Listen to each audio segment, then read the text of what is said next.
कुंवारी के गर्भ से जिसने जन्म लिया उसके लिए हम प्रार्थना करते हैं, उसको हम प्रणाम करते हैं, उसको हम दंडवत करते हैं। उस सच्चिदानंद घन ब्रह्म पूजनीय गुरुदेव सदगुरुदेव ईशु को हम प्रणाम करते हैं, नमस्कार करते हैं, दंडवत करते हैं।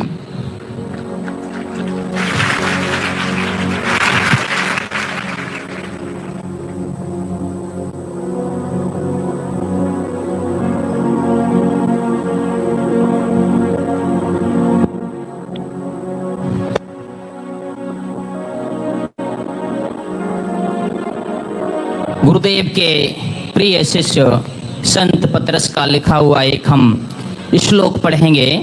वह आप ही हमारे पापों को अपनी देह पर लिए हुए क्रूस पर चढ़ गया, जिससे हम पापों के लिए मरकर धार्मिकता के लिए जीवन बिताएं। उसी के मार खाने से हम चंगे हुए।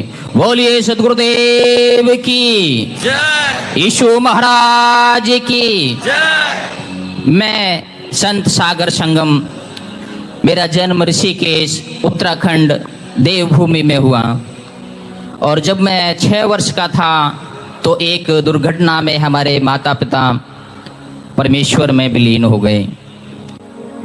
उसके बाद में मैंने गुरुकुल में अपने गुरुजी के पास रह करके शिक्षा दीक्षा ली और शांति कुंज हरिद्वार से जो गुरुकुल है शांति कुंज, उससे मैंने आचार्य किया। आचार्य करने के पश्चात जो हमारे आदरणीय गुरुदेव थे तो वो चले गए, यानी शरीर को त्याग गए। तो मुझे वो गुरु गद्दी मिली और हमारे गुरुजी उदासी अखाड़े से थे। उदासी अखाड़ा हमारे वहाँ होता है। उसके बाद में मैं उस गुरु गद्दी पर रहा। फिर मथुरा वृंदावन में एक मठ में, वहाँ भी एक गद्दी नशीन व्यक्ति की आवश्यकता थी, तो वहाँ के ट्रस्ट मुझे चुना और मैं वहाँ पर भी रहा। उसके पश्चात काशी में एक अखाड़े के लिए एक संतों का समूह इकट्ठा हुआ। वहाँ उन्हें किसी महंत बनाना था, किसी व्यक्ति को महंत बनाना था। उसमें मेरा भी नाम था। मैं गया और जिस दिन वो महंत बनाना था उसकी शाम को जो पिछले वाले गुरुजी थे उन्होंने कहा सागर इस बात के लिए ठीक रहेगा, इस लड़के को बना देते हैं, क्योंकि ये उदासी अखाड़े से इसलिए नशा नहीं करते हैं, ब्रह्मचर्य का पालन करते हैं, मांसाहार नहीं करते हैं और एक परमेश्वर में विश्वास करते हैं, इसलिए इनको बना देते हैं। जिस रात मुझे वो गद्दी मिलने वाली थी सुबह में, उसी रात में एक व्यक्ति ने मुझे नीला तोता खिला दिया, दूध के साथ पिलाया। उस रात में मुझे तेज दर्द हुआ पेट में, लेकिन उन्होंने, ये घटना हुई काशी में और एडमिट करवाया उन्होंने जयपुर में, HMS में। काशी में और जयपुर में बहुत अंतर है, लेकिन जयपुर में उन्होंने एडमिट करवाया। एडमिट करवाने के बाद में जो अखाड़े के संत थे वो सब गायब, अभी मेरे से ही बचे और एक ड्राइवर। जब मैं ये सोचूं कि भाई ट्रीटमेंट क्या हो रहा है, इलाज क्या हो रहा है, इन्होंने खाना पानी दोनों ही चीजें बंद कर रखी है, अजीब डॉक्टर हैं। अब मैं उनसे, एक सफाई कर्मचारी एक बाथरूम की तरफ मैं जा रहा था तो उसने कहा संत जी, महात्मा जी आपको कोई मारना चाहता है। मुझे लगा भाई मैं तो संत हूँ, मुझे क्यों ऐसा करेगा कोई। ये बात हमने ड्राइवर को बताई। ड्राइवर ने कहा हाँ हो सकता है, ये कोई इलाज तो कर नहीं रहे हैं, बस एक ड्रिप लगा देते हैं और चले जाते हैं। और ये भी कहा खाना नहीं खाना, पानी नहीं पीना, तुम पता नहीं कौन सी बीमारी हो गई, वो बीमारी का नाम भी नहीं बता रहे हैं। तो मैंने कहा मैं निकलूँ यहाँ से। एक और बात है, कुछ हॉस्पिटल देश में ऐसे हैं जहाँ आदमी चला जाए तो मरकर आता है, ये मेरा अनुभव है। जिंदा आदमी वहाँ से नहीं आता, कुछ ऐसे हॉस्पिटल इस देश में भी हैं। तो उसमें मैंने कहा सबसे पहले मुझे जाना चाहिए और मेरे को ये नहीं जाने देंगे, आप लोग पीछे से आ जाना। मैं चला गया। उन्होंने मुझे ले जाके जीबी पंथ में एडमिट करवाया दिल्ली में। वहाँ उन्होंने बताया कि तुम्हें किसी ने नीला तोता दे दिया, जिससे तुम्हारा पूरा ये बीमारियां हो रही हैं, तुम्हारे सारे जो शरीर में जहर फैल और मृत्यु ही एक अंतिम उपाय है। अंतिम है कि आप मर जाएंगे। उन्होंने कहा चलो बचाने के लिए, जो हमारे मथुरा वाले, वृंदावन वाले जो हमारे शिष्यगण थे या ट्रस्टी थे, उन्होंने कहा बचाने की कोशिश नहीं कर सकते हो। तो उन्होंने पहले एक ऑपरेशन किया यहाँ से और एक ड्रेन लगाई यहाँ, फिर उसमें से बाइल बनने लग गया, यहाँ से बाइल निकलने लग गया, तो यहाँ वो स्टोर होने लग गया जहर। उन्होंने एक ड्रेन यहाँ से लगाई, अभी एक ड्रेन यहाँ से लगाई पसलियों के बीच में, वो सभी निशान हैं अभी जो। और फिर उन्होंने कहा किडनी के लिए सर्जरी करनी पड़ेगी, तो फिर उन्होंने एक ड्रेन यहाँ से लगाई। 4 डब्बे जिनमें बाइल इकट्ठा हो रहा है। अब उनको कहीं ले जाना होता था, जो शिष्यगण थे तो वो ऐसे पकड़ के ले जाते थे इधर से इधर। आप संत जी अपने घाव दिखा सकते हैं? आप बिल्कुल, आप प्रामाणिक चीज। जब संत जी बता रहे हैं कि उनको जहर दिया गया है, हाँ। एक ये ऑपरेशन किया तो यहाँ ड्रेन लगाई है, ड्रेन का निशान है, इसमें एक ड्रेन लगाई, उसमें एक डब्बा बांधा उन्होंने। फिर एक ड्रेन ये लगाई, पसली में निशान है, और एक डब्बा लगाया उसमें। एक ड्रेन उन्होंने यहाँ लगाई, यहाँ ये निशान है, तो एक डब्बा उसमें बांध दिया। एक ड्रेन यहाँ लगाई, ये ड्रेन के निशान हैं। वो 4 डब्बे को लेकर के इधर से उधर घूमते रहते थे। मैं सोचूं, मैं इतनी भक्ति करता हूँ, जब तप यज्ञ व्रत हवन सारा कुछ करता हूँ, जीवन में कुछ गलती भी नहीं करता हूँ, तब भी मुझे ये नरक का अनुभव क्यों हो रहा है? ये तो नरक का अनुभव है, 4 डब्बों को लेकर घूमना। और जो ड्रेन को लगाते हैं तो ड्रेन को वो धागे से उसको सिलना पड़ता है, उसकी सिलाई करनी पड़ती है। अब भी कोई इधर आपकी स्किन में सिलाई करे तो बहुत अच्छा नहीं लगता, बहुत दर्द महसूस होता है। जब मैं हॉस्पिटल में था तो मुझे एक नर्स मिली, और उस नर्स ने कहा कि हम आपके लिए प्रार्थना करें। तो हमने सबने कहा कि हम जब स्वयं में साधु हैं तो हमें किसी की प्रार्थना की क्या आवश्यकता है। उसने कहा नहीं नहीं, हम यीशु मसीह के भक्त हैं, हम तब तो आप बिल्कुल भी ना करो। सभी शिष्यों ने कहा आप विधर्मी हो, आप चले जाओ, आप प्रार्थना ना करें। लेकिन और कोई ऑप्शन ये नहीं था कि वो सेवा बहुत अच्छे से करती थी, दवाइयाँ देना और जो भी उसका जो इलाज रहता था उसे वो बहुत अच्छे से करती थी, इसलिए आने देते थे, उसको आने देते थे, लेकिन उसको प्रार्थना नहीं करवाते थे।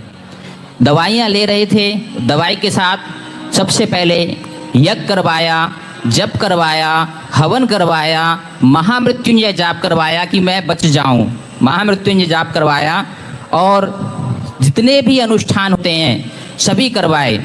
क्योंकि ट्रस्टियों, मेरे मरने के बाद में ट्रस्टियों के धन का जरिया बंद होने वाला था, इसलिए उन्होंने जो भी होता है जब तप यज्ञ हवन सब कुछ करवाया।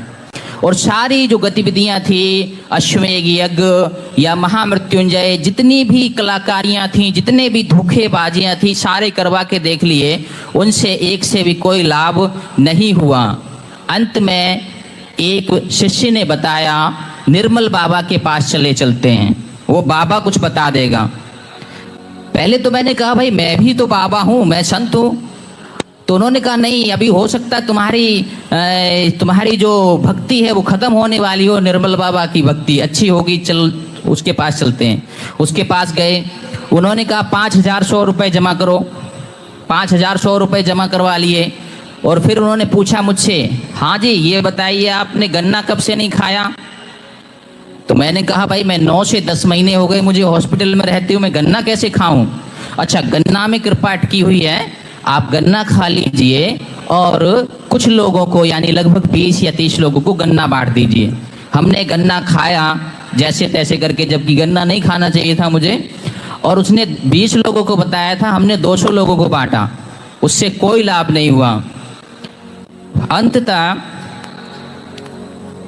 उसके लिए ये हुआ कि मुझे ये एहसास होने लगा कि अब मैं मर जाऊंगा और मरने से पहले दुर्गति के कारण मृत्यु होगी। ये जो शिष्य हैं, चेले हैं, ये बहुत दिनों तक मेरे साथ नहीं रहेंगे। अब ये बहुत दिनों तक मेरे साथ नहीं रहेंगे, वो बहुत दिनों तक मेरी देखरेख, काफ़ी दिनों तक ये देखरेख नहीं कर पाएंगे, और अभी मैं मरने वाला हूँ, ऐसा मुझे लगने लगा। और ऐसा और भी लोग कहने लगे, लेकिन वो मेरे सामने इस बात को नहीं कहते थे। मैंने सोचा कि यदि तिल तिल मरने से अच्छा है कि मृत्यु को ही बुला लिया जाए, यानी आत्महत्या कर ली जाए। इस बात को सोच करके 4 शिष्य बुला के हमने कहा कल हम आश्रम जाएंगे, और आश्रम जाने से पहले, जब हम आश्रम जाएंगे तो उससे पहले मैं इस हॉस्पिटल के लिए और आपके लिए अंतिम अरदास करना चाहता हूँ। जैसे प्रार्थना, ऐसे ही हमारे में अरदास करते हैं, प्रार्थना करते हैं। तो उन्होंने मुझे ऊपर पहुंचाया, मैनेजमेंट का छत पर चलो। वो लेके गए, जीबी पंत हॉस्पिटल ऊपर लेके गए, और ले जाके वहाँ मैंने कहा आप मुझे इधर छोड़िए और मैं आता हूँ, थोड़ी देर बाद आपको बुलाऊंगा। वो चले गए। मैं वहाँ जब मैं नीचे गिरने ही वाला था तो मैंने एक आवाज़ सुनी, मैं जीवित हूँ तो तुझे कैसे मरने दे सकता हूँ, मैं जीवित हूँ तो तुझे मैं कैसे मरने दे सकता हूँ। जैसे इस आवाज को मैंने सुना, मैंने चारों तरफ पलट के देखा, उधर कोई नहीं था। बड़ी करुणा और प्रेममयी आवाज थी। मुझे याद आया, नर्स कहती थी परमेश्वर जीवित है और वो तुझे भी जीवित रखेगा। हमने मरने का विचार बदला और सोचा यदि वो जीवित है, वो मुझसे बातचीत कर रहा है तो मुझे नहीं मरना चाहिए। और उनको बुला करके हम आश्रम चले गए। आश्रम जाने के बाद में, वो दिन शुक्रवार का था, शुक्रवार तक वो सारी ड्रेन निकल गई। सारी ड्रेन निकाल के डॉक्टर ने फ्री कर दिया। मुझे लगने लगा कि जिस परमेश्वर के विषय में नर्स ने कहा था, और जो बात करता है, क्योंकि प्रतिमा कभी बात नहीं करती, उससे पहले मैंने सिर्फ मूर्तियां देखी थी और प्रतिमा कभी बात नहीं करती। तो मैंने कहा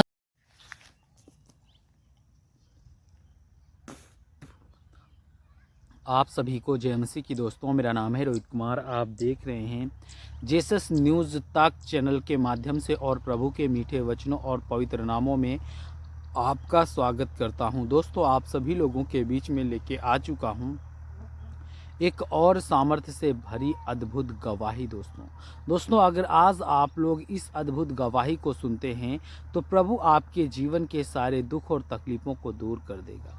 क्योंकि मेरे प्रियो, ये गवाही इतनी सामर्थ्य से भरी है कि जो भी मसीह भाई बहन इस गवाही को सच्चे मन से या पवित्र आत्मा से अपने मन को शांत करके और परमेश्वर के प्रति लगाव करके अगर इस प्रार्थना को सुनता है तो परमेश्वर उसको हर एक मुसीबत से छुटकारा दिलाने की कोशिश करेगा। और वो अपने जीवन में जितने भी मुसीबतों से, जितने भी प्रॉब्लमों से परेशान हैं, तो मेरे प्रियो प्रभु उनको हर एक मुसीबत से आज़ाद कर देगा। और आप अपने जीवन में हर एक मुसीबत से आज़ाद होकर अपने जीवन को अच्छे से बेहतर बना सकोगे। क्योंकि मेरे प्रियो, बहुत से ऐसे मसीह लोग हैं जो हमेशा हर एक प्रॉब्लम से, हर एक मुसीबत से, परेशानियों से जूझते रहते हैं। लेकिन मेरे प्रियो, आपको चिंता नहीं करना है, बस आपको प्रभु पर विश्वास रखना है, आशा रखना है, श्रद्धा रखना है। वो सर्वशक्तिमान परमेश्वर आपको हर एक मुसीबत से आज़ाद करेगा। वो आपको हर एक प्रॉब्लम से, हर एक जाल से बचाएगा, ताकि आप लोग अपने जीवन में खुशी का जीवन जी सकें। बहुत से ऐसे मसीह लोग हैं जो आज अपने जीवन में कितना भी खुश रहने की कोशिश करते हैं लेकिन नहीं खुश रह पाते। क्यों? क्योंकि मेरे प्रियो, उन लोगों के अंदर परमेश्वर के प्रति लगाव नहीं होता। वो लोग दिखावे का काम करते हैं। वो लोग परमेश्वर को, यानी कि संसार के सामने परमेश्वर की प्रार्थना करते हैं, विनती करते हैं, लेकिन सच में परमेश्वर की प्रार्थना और विनती नहीं करते। वो लोग, यानी कि हृदय से, दिल से और सच्चे मन से वो लोग प्रार्थना नहीं करते, सिर्फ लोगों को दिखाने के लिए करते हैं। लेकिन मेरे प्रियो, मैं आप सभी लोगों से कहना चाहता हूँ कि आप लोग अपने जीवन में सर्वप्रथम क्या करना है, आपको दिखावे का काम ना करके स्वयं आपको परमेश्वर को खुद खुश रखने के लिए आपको सिर्फ अपने लिए ही काम करना है। परमेश्वर आपको हर एक मुसीबत से आज़ादी देगा। परमेश्वर आपको हर एक प्रॉब्लम से बचाएगा। क्योंकि मेरे प्रियो, विश्वास ही वो चीज़ है जो आपके जीवन को, आपके हर एक मुसीबत को आज़ाद कर सकता है, आपको हर एक मुसीबत से निकाल सकता है। इसीलिए जितने मेरे मसीह भाई बहन हैं, सभी लोगों से कहना चाहता हूँ कि आप लोग भी विश्वास रखना सीखो, प्रभु के वचनों पर चलना सीखो। प्रभु आपको हर एक मुसीबत से छुटकारा दिलाएगा। तो आप सभी को जय मसीह की दोस्तों। God bless you all of you. आमीन। नेक्स्ट वीडियो मिलता हूँ दोस्तों।